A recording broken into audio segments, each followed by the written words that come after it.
হ্যাঁ, আপনার নামটা কাইন্ডলি নাম আই ওয়াট আমার নাম হচ্ছে হাজি মুস্তফা কামাল। ওয়াট আমার ওয়ার্ডটা হচ্ছে দক্ষিণ চান্দ ৪৫ নং সাংগঠনিক ভবন। এবং আমি সম্মানিত সদস্য হাজি মুস্তফা কামাল। হ্যাঁ, ধন্যবাদ। আগামী যে ইলেকশন করবেন, ইলেকশন নিয়ে মতামত একটা বলেন, কাউন্সিল ইলেকশন নিয়ে।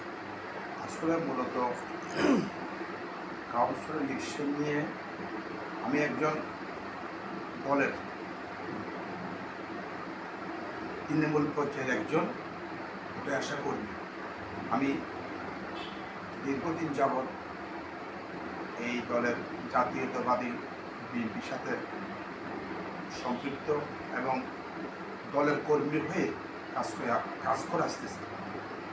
এবং আমি ২০২৩ সালেও নির্বাচন করার জন্য মনস্থির করেছিলাম।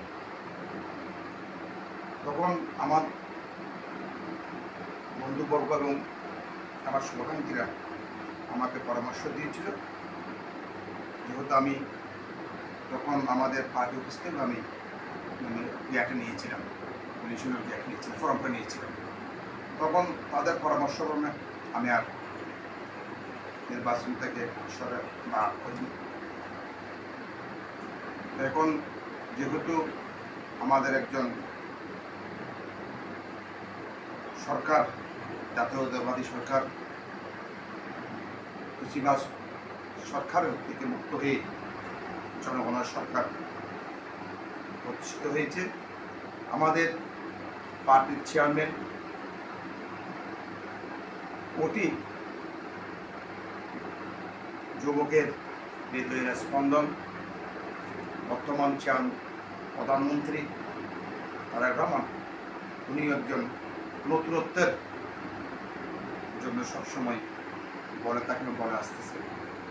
সেই সুবাদে আমি একজন তরুণ হিসেবে আমাদের এই যে প্রশাসনিক ওয়ার্ড ৪ নম্বর ওয়ার্ড থেকে কাউন্সিলর নির্বাচন করার জন্য আমি আগ্রহ প্রকাশ করতেছি।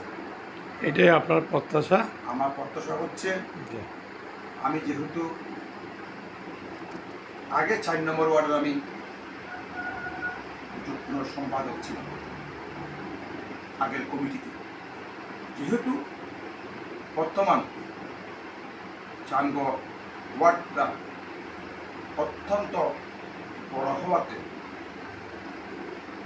এটা পার্টির চেয়ারম্যান মহোদয়ের নির্দেশ ক্রমে আমাদের বর্তমান চট্টগ্রাম মহানগর বিএনপির সম্মানিত সুযোগ্য আহ্বায়ক